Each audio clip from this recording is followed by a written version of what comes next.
Est-ce que vous pouvez m'expliquer le syndrome de non-dippers? Du non-dipper.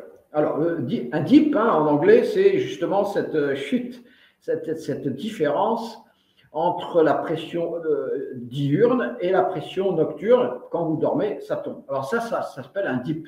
Hein, c'est de l'anglais. Et si vous êtes comme ça, alors on dit, mais c'est pas moi qui l'ai inventé, hein, c'est des choses qui ont été étudiées par des laboratoires, par des laboratoires de physiologie, chez les humains.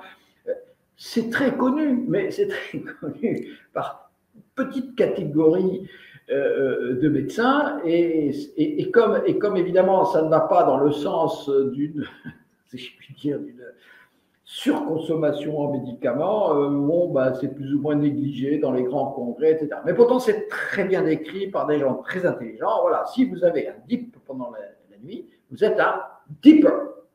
Et alors, Et on ça veut a dire quoi? Quels sont les dangers pour notre santé? C'est ce que j'essaie de comprendre. Ok, je comprends le phénomène. Pourquoi vous le mentionnez dans les livres? Quelle est son importance? Alors, si vous êtes un non-dipper, ça veut dire que votre système nerveux autonome ne fonctionne pas bien.